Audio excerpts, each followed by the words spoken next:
গাধাকে সৃষ্টি করার পর তাকে বলা হলো সকাল থেকে সন্ধ্যা পর্যন্ত তাকে ক্লান্তিহীন পরিশ্রম করতে হবে, সারা জীবন তাকে পিঠে ভারী বোঝা বইতে হবে, খেতে পাবে শুধু ঘাস, আর তার মাথায় কোনো বুদ্ধি থাকবে না। তার আয়ু হবে 50 বছর। গাধা করজোড়ে সৃষ্টিকর্তাকে বলল, আমি এত বছর বাঁচতে চাই না, আমাকে 20 বছর আয়ু দেওয়া হোক। সৃষ্টিকর্তা সেটাই মঞ্জুর করলেন। কুকুরকে যখন সৃষ্টি করা হলো তখন তাকে বলা হলো যে সে হবে মানুষের সবচেয়ে বড় বন্ধু, কিন্তু সে খাবে মানুষের উচ্ছিষ্ট, এবং তার আয়ু হবে 30 বছর। কুকুর সৃষ্টিকর্তাকে বলল, আমি এত বছর বাঁচতে চাই না, আমাকে 15 বছর আয়ু দেওয়া হোক। সেটাই মঞ্জুর করা হলো। এরপর বানরকে বলা হলো, তুমি শুধু গাছের এ ডাল থেকে ও ডালে ঝুল খাবে এবং নানান রকম ফন্দি ফিকির করে মানুষকে আনন্দ দেবে, তোমার আয়ু হবে 20 বছর। বানর বলল, আমি 20 বছর বাঁচতে চাই না, আমাকে 10 বছর দেওয়া হোক। সেটাই মঞ্জুর করা হলো। এবার এলো পুরুষ মানুষের পালা।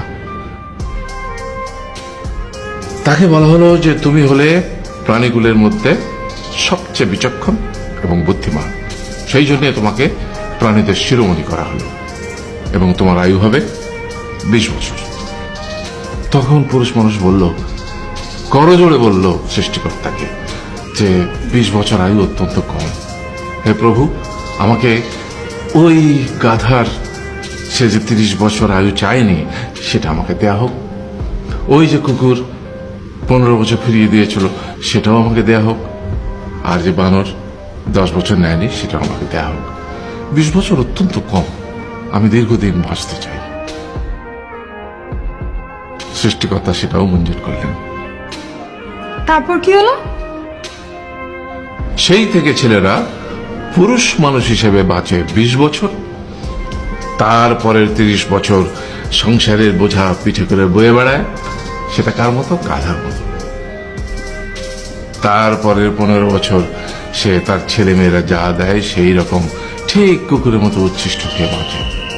আর তারপরে বৃদ্ধ বয়সে ঠিক বানরের মতো, যেমন গাছের এডাল থেকে ওডাল ঝুল খায় বানর, তেমনি এই ছেলের বাড়ি থেকে ওই ছেলের বাড়ি, আর নানান রকম ফন্দি ফিকির করে তার নাতি নাতনিদের আনন্দ দেওয়ার চেষ্টা করে।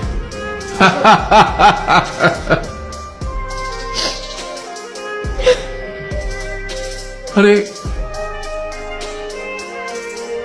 এই থাম, কাঁদছিস কেন? তোমাদের কত দুঃখ বাবা, এত কষ্ট।